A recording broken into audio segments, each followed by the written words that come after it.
하나님의 말씀은 요한복음 10장 22절에서 30절까지의 말씀입니다. 여러분, 일상을 살아가시는 게 힘드십니까? 재밌으십니까? 이렇게 물어보시면, 여쭤보면 힘들 때도 있고요, 재밌을 때도 있습니다, 이렇게 대답을 하실 거예요. 그런데 왜 힘들까요? 힘들 때, 재밌을 때는 참 좋은 것 같아요. 그런데 힘들 때 도대체 왜 힘들까? 여러 가지 생각을 해봅니다. 외적인 요인도 있지만, 나를 가장 힘들게 하는 건 누구예요? 나. 가장 나를 힘들게 하는 건 나더라고요. 우리가 역시나 여러 가지 내가 스스로를 힘들게 하는 이유를 이렇게 살펴보니까, 우리 안에 뭐가 있더라? 욕망이 있더라는 거예요. 욕심이 있고 뭔가를 하고자 움켜쥐고자 하는 그러한 마음이 있는데, 그것이 스스로를 그렇게 힘들게 하더라라는 거예요. 불교에서는 오욕칠정이라는 여러 가지 멋진 말들로 표현을 하기도 하고요. 또 우리 기독교에서도 칠죄종이라는 여러 가지 표현들로 해서 그 욕망이란 것들을 이렇게 표현을 합니다. 그런데 그것들을 보면 나 자신보다는 주위를 돌아보면서 내가 저 사람보다는 비교를 하면서 스스로를 힘들게 하더라는 거예요. 스스로 비교하면서 내가 저 사람보다는 좀 더 나아야 되는데, 저 사람보다는 조금 더 위에 있어야 되는데 라는 마음으로, 그런 욕망으로 스스로를 계속 힘들게 하더라. 그래서 우리가 신앙생활뿐만이 아니라 우리 기독교 종교뿐만 아니라 다른 많은 여타의 종교들에게 있어서 가장 우선적인 것은 이 욕망, 이 욕구를 어떻게 살피는가라는 것이 종교의 가장 우선적인 것들입니다. 그런데 여러분 어떠세요? 여러분, 저를 이렇게 보시면 저에게 있어서 가장 큰 욕구가 뭔 것 같으세요? 하나님을 향한 욕구. 이와 더불어서 저를 보면 이렇게 먹는 거에 대한 생각이 많이 떠오르지 않으십니까? 저뿐만이 아니고 우리가 생각을 합니다. 우리 주변에 여러 가지 욕구들이 있는데, 스스로 나와 가장 가까우면서 내가 제일 컨트롤하기 힘든 게 식욕이더라. 그러면 이렇게 말씀을 드리면 어떤 분들은 이렇게 생각하실 거예요. 저는요, 먹는 거에 욕심이 없어요. 그분은 복 받으신 겁니다.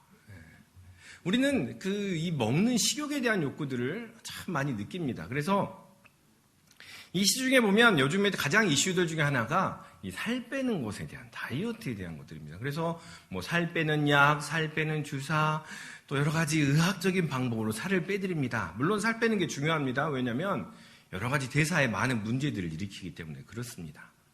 그런데 이러한 많은 방법들의 그 주요한 요인이 뭐냐? 우리가 먹고자 하는 욕구, 먹고자 하는 그런 강렬한 마음을 이렇게 약물로 여러 가지 요인으로 이렇게 희석시켜 버린다는 거예요. 그런데 이런 이야기를 합니다. 그 사람의 욕구가, 그 사람이 가장 우선하는 욕망이 바로 그 사람입니다. 그 사람이 무엇을 간절하게 원하는가라는 것을 살펴보면 그 사람을 알 수 있습니다라고 이야기합니다.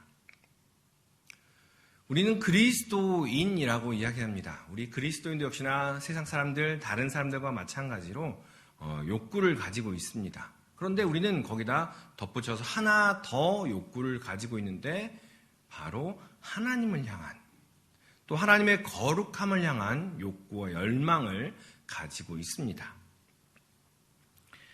그래서 우리는 그리스도인으로서 하나님에 대한 욕망, 하나님에 대한 열망이 혹시나 다른 열망에 눌려있지는 않는지, 행여나 하나님에 대한 열망이, 다른 열망이 하나님에 대한 열망으로 이렇게 변질된 채 그렇게 살아가고 있지는 않는지 우리는 항상 점검해 보아야 합니다. 다시 말하면 내가 거룩한 모습으로 열망을 가지고 나아가지만 그 거룩한 모습에는 다른 열망이 숨어 있지는 않는지 살펴보아야 한다라는 이야기입니다. 성공하고 싶은 욕구, 더 드러나고 싶은 욕구들이, 또 더 먹고 싶고 더 소유하고 싶고 더 명품스럽고 싶은 그러한 욕구들이 하나님의 나라에 대한 욕구로 포장되어서는 안 된다라는 이야기입니다. 나는 그리스도인입니다 라는 것을 드러내려면 다른 어떠한 욕구보다도 하나님을 향한 욕구, 하나님의 거룩함과 하나님의 온전하심과 그 하나님의 풍요로우심에 대한 욕구가 내 마음 가운데, 우리의 삶 가운데 가득 채워져 있는지 함께 그것을 먼저 살펴야 할 것입니다. 자, 주의를 한번 돌아보시면서 옆에 사람 보면서 인사하겠습니다. 하나님 나라를 향한 욕구를 키워갑시다. 하나님의 나라를 향한 욕구를 우리가 키워갔으면 합니다. 그런데 우리가 이렇게 주위를 돌아보면 그런 사람이 많아요, 적어요? 적더라고요. 그렇게 많지는 않더라고요. 오늘 본문에 보면 솔로몬 행각을 예수님께서 거니십니다. 그것도 한겨울에. 체감온도가 10도, 20도, 영하 10도, 20도나 되어지고 매서운 바람이 부는 그 한겨울에 벽이 없는 솔로몬 행각을 홀로 쓸쓸히 거니시는 예수님의 마음이 혹시나 이런 마음은 아닐까. 하나님을 향한 욕구를 가져가야 되는데, 그러한 욕구를 키워가야 되는데, 그러한 사람이 없구나. 예수님의 마음이 그 행각을 거니는 그 예수님의 마음이 그러한 마음이 아니었을까 생각해 봅니다. 누가 하나님 나라의 열정을 품고 있는가? 어디에서 하나님 나라의 열정을 가지고 있는 그러한 사람들을 찾아볼까? 라고 생각하시며 예수님께서 쓸쓸히 그 솔로몬 행각을 거닐고 계시다라는 겁니다. 오늘 22절 말씀을 같이 한번 읽어보도록 하겠습니다. 22절 말씀입니다. 시작. 예루살렘의 수전절이 이르니 때는 겨울이라. 수전절입니다 라고 이야기하지 않고요. 예루살렘의 수전절이 이르니 라고 표현합니다. 예루살렘의 수전절이 이르렀다라고 표현합니다. 그런데 이 수전절이라는 절기는요, 이스라엘 백성의 3대 절기에 속하는 절기가 아닙니다. 이스라엘 백성의 3대 절기는 20살 이상 되는 남성은 다 예루살렘에 와야 돼요.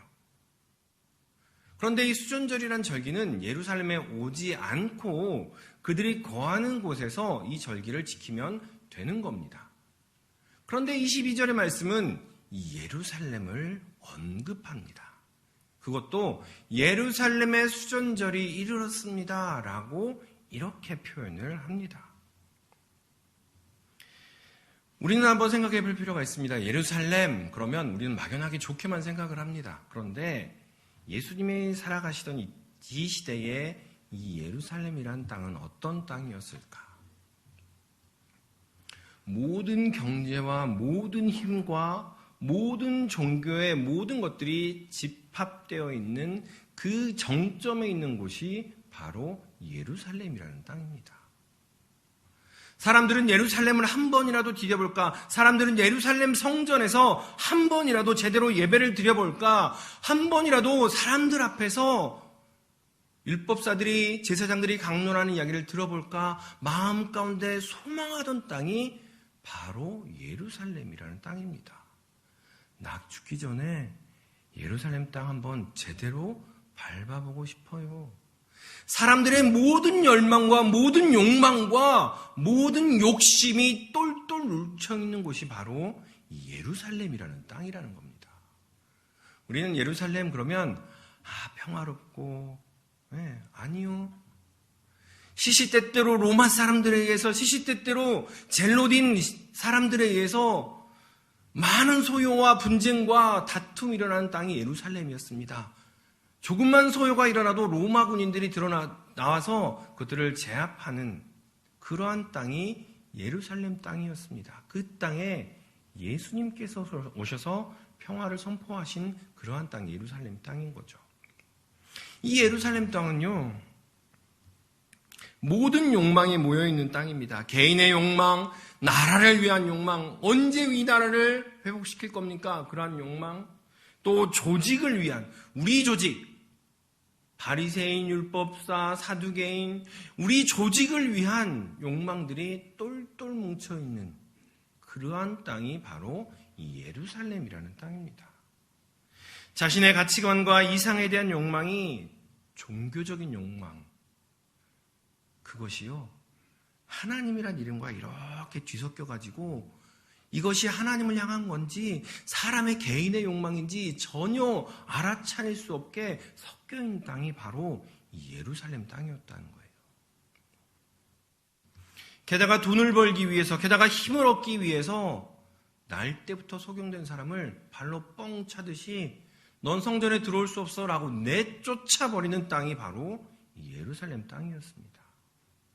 나면서 속용된 사람이 성전에 왔습니다. 얼마나 감격하고 얼마나 기뻐하며 하나님 앞에 나아간다는 감격에 있었겠습니까? 그런데 이 바리새인들은 그를 멀리 차버릴 정도로 그렇게 냉혈하고 차가운 땅이 바로 예루살렘 땅이었습니다.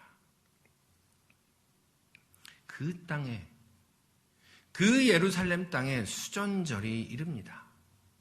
그 수전절이란 말은 우리가 익히 들어왔던 하누카라는 땅입니다. 그 유대인의 명절인데요. 이 수전절이라는 것은 성전을 깨끗하게 해서 봉헌한다는 절기의 이야기입니다.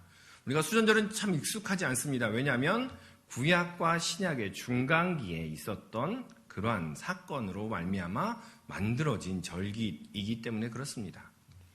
우리가 잘 아는 알렉산더 대왕이 이스라엘과 그 일대를 점령을 합니다. 그리고 그리스가 온 지역을 다스립니다. 그런데 그 그리스 제국이 통치한 그때 안티오코스 4세라는 그 헬라 문화에 매우 심취해 있는, 여러분 잘 많이 들으셨죠? 그리스 로마 신화에 매우 심취해 있는, 그러한 문화에 심취해 있는 안티오코스 4세라는 사람이 이 이스라엘 땅을 다스립니다. 다스리는데 이 성전에 이렇게 와서 무엇을 하냐면 제우스 신상을 이 십자가 앞에 딱 갖다 놓습니다. 예를 들면 제우스 신상을 제단 앞에 떡하니 갖다 놓고서 거기서 제사를 지냅니다. 그리고 온 이스라엘 백성은 부정하다 만지지도 않는 돼지를 끌고 와서요, 돼지를 잡아서 제사를 지내고 돼지 피를 제단에 온통 뿌려 버립니다. 이러한 이야기를 듣고서 누가 들었느냐? 제사장이 들었습니다. 그리고 한 제사장과 이를 분이 여긴 제사장과 그 5 아들이 분쟁을 일으킵니다. 그 저항 운동을 합니다.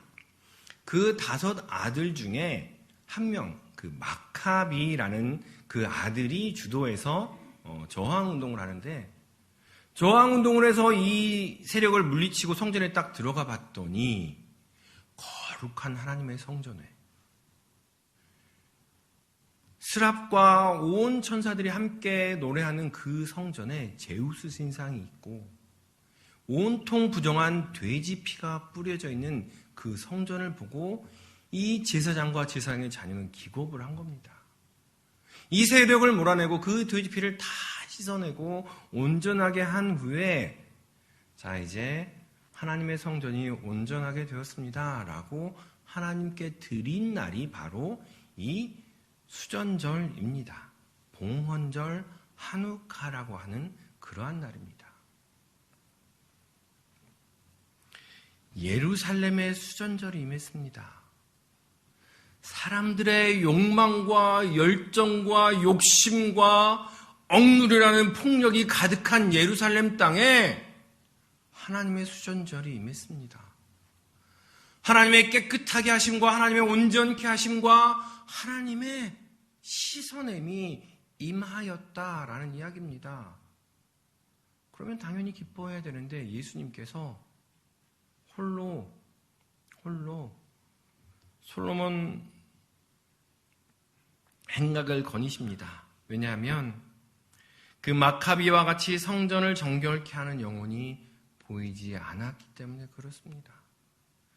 성전을 정결케 하며 이 예루살렘을 정결케 하는 수전절이 가까웠는데 누구 하나 이 예루살렘이 부정하다고, 누구 하나 이 예루살렘이 욕망덩어리라고 이야기하고 있지 않기에 예수님께서 한탄하시며 솔로몬 행각을 거닐고 계셨다라는 겁니다. 성전을 정결케 하는 날이 가까웠는데 예루살렘은 여전히 욕망의 도시이구나. 누가 이 예루살렘에 이 넘치는 욕망들을 드러나게 할까? 꼭꼭 눌러 담고 있고 꼭꼭 감추어둔 채 그렇지 아니한 척하는 저들을 누가 그리스도 앞에 온전히 드러나게 할까? 누가 이 예루살렘을 하나님께 온전히 봉헌할 수 있을까? 예수님의 마음이 그러한 마음이었다라는 겁니다. 그래서 예수님의 그 수전절에 예수님께서 솔로몬 행각을 거니십니다. 그런데 이 솔로몬 행각을 거니시는 예수님의 행동은 매우 상징적인 행동입니다. 성전에 미음자 모양으로 된 성전에 솔로몬 행각이 두 개가 있습니다. 솔로몬 행각과 왕의 행각이라는 행각이 있습니다. 솔로몬 행각이라는 행각은 반로마의 사상을 가지고 있는 소시민과 같은 유대인들이 모여서 함께 이야기하며 작당하며 어떻게 하면 우리가 로마의 압제에서 벗어날까라는 것을 이야기했던 곳이 솔로몬 행각이라는 곳입니다. 그런데 이 왕의 행각이라는 곳은요, 친로마의 성향을 가지고 있는 기득권 세력, 귀족 세력과 종교 지도자들과 사회 지도자들이 모여서 어떻게 하면 우리끼리 더 잘 해먹을까? 라는 것을 이야기하던 곳이 바로 이 왕의 행각이라는 곳입니다. 수전절에 예수님께서 왕의 행각이 아닌 이 솔로몬 행각을 지나십니다. 그런데 이 시간 잠깐 우리가 이 요한복음, 특별히 이 시간 예수님께서 솔로몬의 행각을 지나셨더라라는 부분을 읽던 이 요한복음 읽는 사람의 생각은 어떠했을까? 이 요한복음은요, 요한 한 사람이 쓴 것이 아니고요, 요한 공동체라는 그 공동체에서 그 메시아 신앙, 예수님에 대한 신앙을 더욱더 돈독하기 위해서 정리하여 쓴 책입니다. 그래서 주후 80년에서 90년가량경에 이것이 기록되었습니다 라고 학자들이 인정을 하며 이야기합니다. 그런데 이 시기는 어떤 시기냐면요, 예수님께서 30년 주 30년에 승천하시고 사도 바울이 1차 여행, 2차 여행 그리고 사도행전을 기록한 훨씬 이후의 시기예요. 그러니까 이 요한복음을 받아 읽던 사람들은 어떤 사람들이었느냐? 예수님의 그 이야기들을 다 알고 있고 예수님의 이야기들이 어떤 모습으로 드러나는지를 특별히 오늘 본문을 읽으면서 솔로몬 행각에 어떠한 일들이 있었는지를 알고 있는 사람들이었다는 겁니다. 그래서 예수님께서 솔로몬 행각을 거니셨어요 라는 것이 그냥 쓸쓸히 산책했구나가 아니고요. 이 요한복음 읽는 이 부분을 읽는 사람에게 있어서는 그들은 이들에게 매우 다른 느낌으로 다가왔다는 겁니다. 사도행전 3장에 보면 솔로몬 행각의 이야기가 나옵니다. 우리가 너무나 잘 아는 것처럼 베드로와 요한이 시간이 되어서 성전에 기도하러 갑니다. 미문에 갔습니다. 미문에 갔더니 오늘 요한복음 9장에 나오는 연속된 이야기와 또 비슷한 나면서부터 안진뱅이 된 사람을 만납니다. 오늘 요한복음 9장에서는 나면서부터 소경된 사람을 만나고요. 사도행전 3장에서는 나면서부터 안진뱅이 된 사람을 만나서 그 나면서부터 안진뱅이 된 사람이 내가 무엇을 구할까 쳐다보니까 베드로와 요한이 그렇게 이야기를 하죠. 나면서 된 안진뱅이 된 자를 바리새인과 같이 쫓아내지 않고 이렇게 이야기하죠. 은과 금은 내게 없거니와 내게 있는 곳으로 내게 주노니 주 예수 그리스도 이름으로 일어나 걸으라 라고 이야기하는 내용이 사도행전 3장에 나옵니다. 그리고 그것을 목격한 사람들과 그 자리에서 일어난 그 사람이 어디에 모이는가? 솔로몬 행각에 모입니다. 그 사람들이 모여서 하나님을 찬양하며 더 나아가서는 베드로와 요한이 뭔가 대단한 사람인 것처럼 축혀 올리기에 베드로와 요한이 하나님께 영광을 돌리며 그러한 자리가 바로 사도행전 3장에 나오는 솔로몬 행각의 이야기입니다. 또한 사도행전 5장에 솔로몬 행각에 대한 이야기가 나오는데요. 우리가 너무나 잘 아는 아나니아와 삽비라 이야기가 나옵니다. 아나니아와 삽비라가 하나님의 재물을 속여 취한 후에 죽임을 당합니다. 그것을 보고 많은 사람들이 두려워 떨며 하나님을 경외하기 시작하죠. 그러자 그 하나님을 경외하기 시작하니 사도들을 통하여 하나님의 이적과 기적이 일어나고 그 이적과 기적을 목도한 사람들이 어디에 모여요? 솔로몬 행각에 모입니다. 솔로몬 행각에 모여서 많은 사람들이 복음을 듣고 구원을 받으며 하나님의 영광을 드러냈습니다. 다시 공동체가 온전하게 되었습니다. 라는 곳이 바로 솔로몬 행각이었다라는 겁니다. 그러니까 다시 말씀드리면 오늘 본문을 읽는 이 요한 공동체의 사람들은 어떻게 본문을 봤냐면요. 예수님께서 솔로몬 행각을 거니셨어요. 아, 솔로몬 행각은요. 나면서부터 소경된 사람, 나면서부터 안진뱅이 된 사람, 그 사람들이 자유하게 되는 공간이었어요. 그곳에 예수님께서 계십니다. 이스라엘 공동체가 온전케 되는, 서로 유무상통하며 온전케 하나 되는 참 공동체가 회복되는 곳이 바로 솔로몬 행각이었어요. 그곳에 우리가 그곳에 가 있어야 되지 않을까요? 아, 그곳이 내 마음 가운데 다시 한번 살아 있었으면 좋겠어요. 라고 그리며 오늘 본문을 읽었다라는 이야기입니다. 그 본문을 읽던 그 사람들 또한 그려보았을 것입니다. 그 솔로몬 행각을 예수님께서 겨울에 체감 온도가 영하 15도, 20도나 되는데 벽도 없는 그곳에 홀로 쓸쓸히 거니시면서 언제 다시 한번 나면서부터 아파하는 이들, 나면서부터 힘들어하는 이들을 품어 안아줄까? 언제 다시 한번 우리 공동체가 다시 품어주고 용납하며 유무상통하는 온전한 공동체가 될까? 예수님의 마음을 헤아려 보게 되었다라는 겁니다.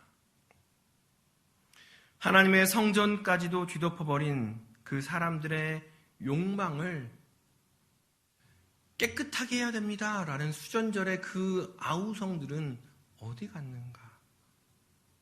그 열정의 소리는 어디 가버렸는가? 예수님께서는 솔로몬 행각을 거니시면서 또한 이 본문을 읽는 요한의 공동체의 사람들은 그때를 기억하면서 주님, 내가 그 소리를 한번 내보겠습니다. 우리가 막연하게 이곳에 피해서 기다리고 있지만 우리가 한번 소리를 내보겠습니다. 우리가 한번 소리를 질러보겠습니다. 우리가 다시 한번 그 욕망을 살피며 내 속에 있는 욕망이 어떠한지, 그리고 우리 공동체 안에 욕망이 어떠한지 살피며 나아가겠습니다. 이야기를 하고 있다라는 겁니다. 우리는 기억합니다. 이 예배당을 가득 채우며 함께 찬양하고 함께 노래했던 그 열망은 어디에 가버렸습니까? 하나님의 복음을 증거하며 어깨띠를 띠고 복음 전도지를 전하며 그때 받았던 그 은혜와 감격과 감동들은 도대체 어디에 가버렸습니까? 우리 함께 다시 솔로몬 행각으로 나아가십시다. 함께 하나님을 노래했고 함께 하나님의 은혜를 찬양했으며 하나님의 역사를 목도했던 그곳으로 나아가십시다.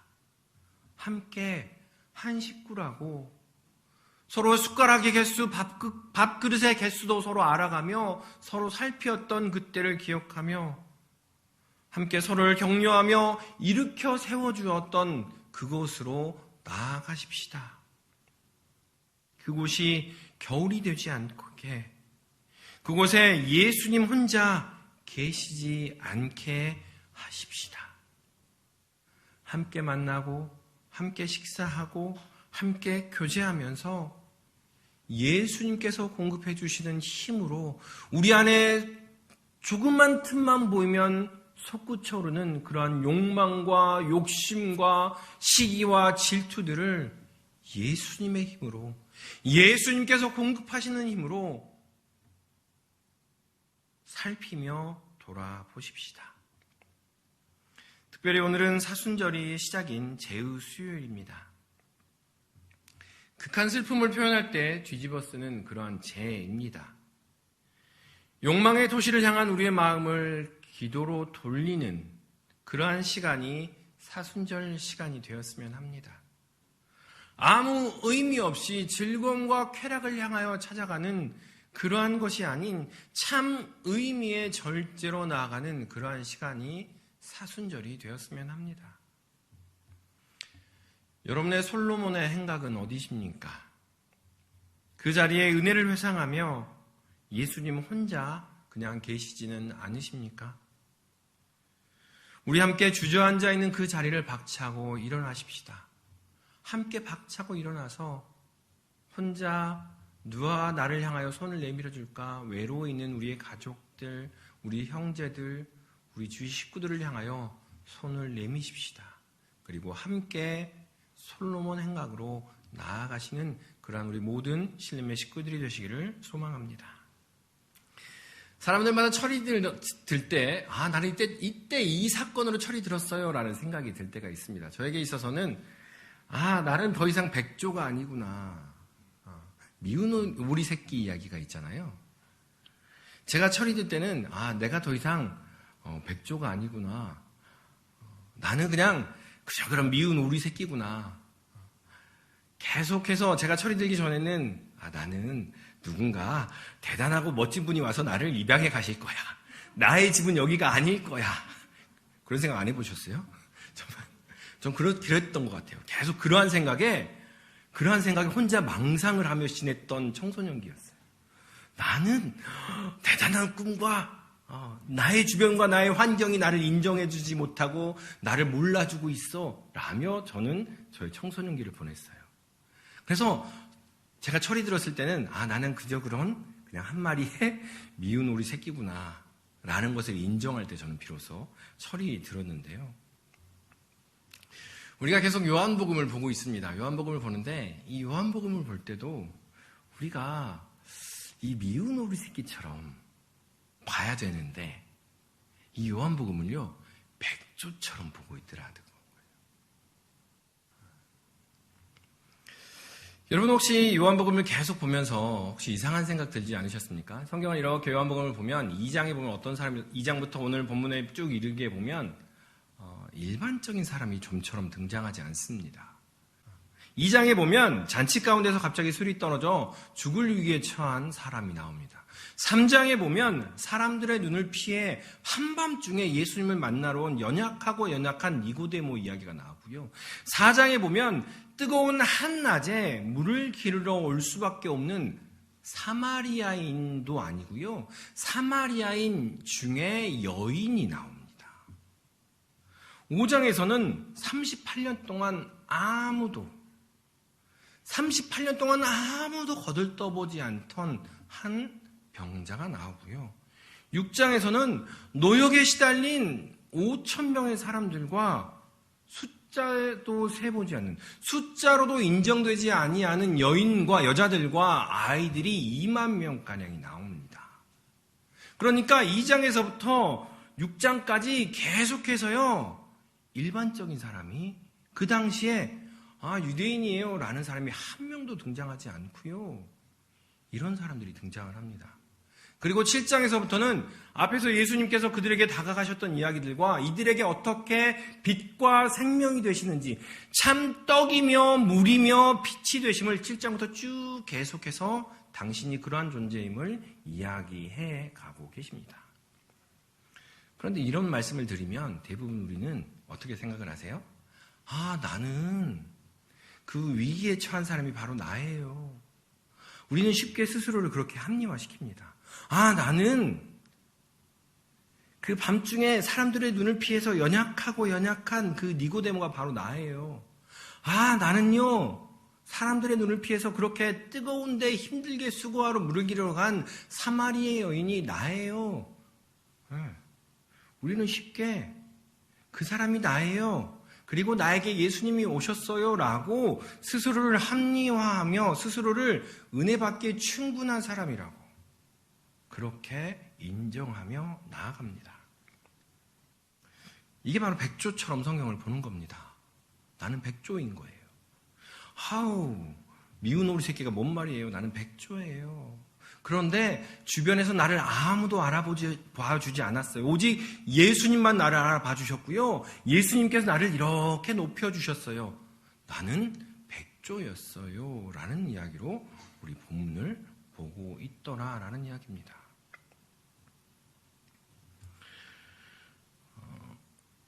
그런데 이 요한복음, 아까도 말씀드렸듯이 이 요한복음의 책을 읽는 사람들은 요한 공동체 사람들입니다.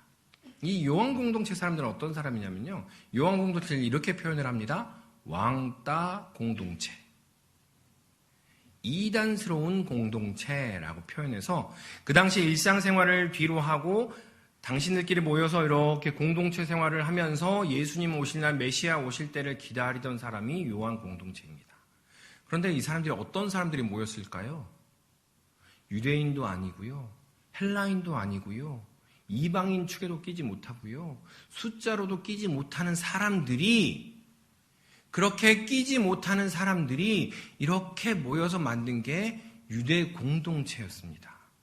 그리고서 그들이 스스로 쓰는 겁니다. 내가 이러한 상황이었는데요. 예수님께서 나를 만나 주셨어요. 내가요 죽을 위기에 처했는데요. 내가요 사마리아 가운데 남자도 아니고요. 여인이었는데요.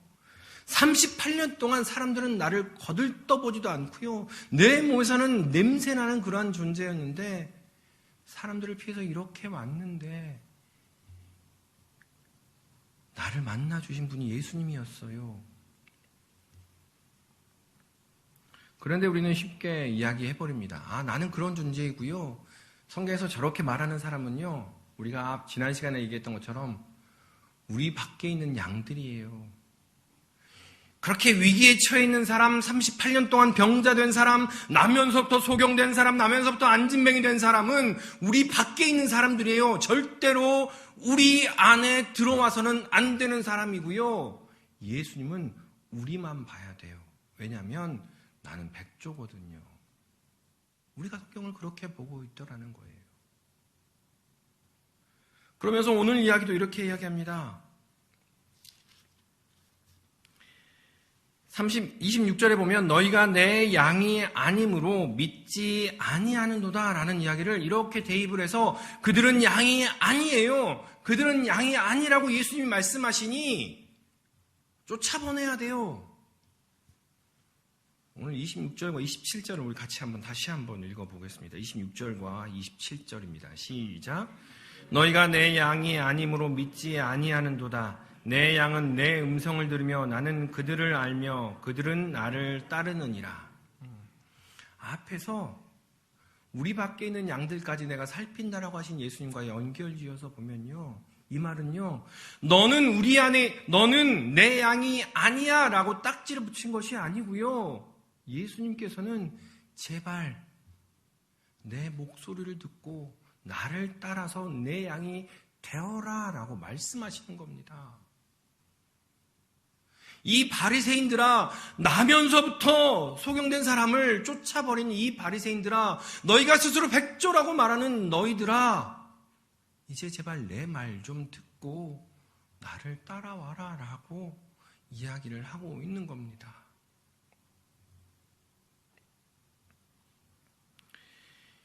요한복음 9장에서 나면서부터 맹인된 사람을 쫓아낸 바리새인들을 향하여 예수님께서 이렇게 말씀하십니다. 9장 41절을 제가 한번 읽어보겠습니다.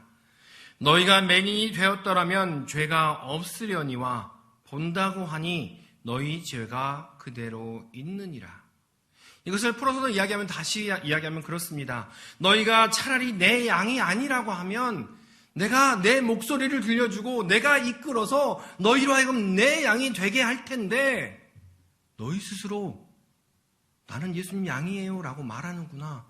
너희 스스로 정결케 하지도 않으면서 나는 주님의 양이에요 라고 말하니 너희 가운데 너희 죄가 그대로 있다라고 말씀하고 계시는 것입니다. 너희가 차라리 나는 지지리도 못난 미운 오리 새끼예요. 그런데 이 공동체 안에서 좀 숨통 좀 트이게 해주세요 라고 하면 내가 찾아가서 너희를 이끌어 줄 텐데 나는 백조예요 라고 이야기하니 너희는 여전히 그대로 있구나. 너희 죄가 너희 가운데 그대로 있구나 라고 말씀하시는 겁니다.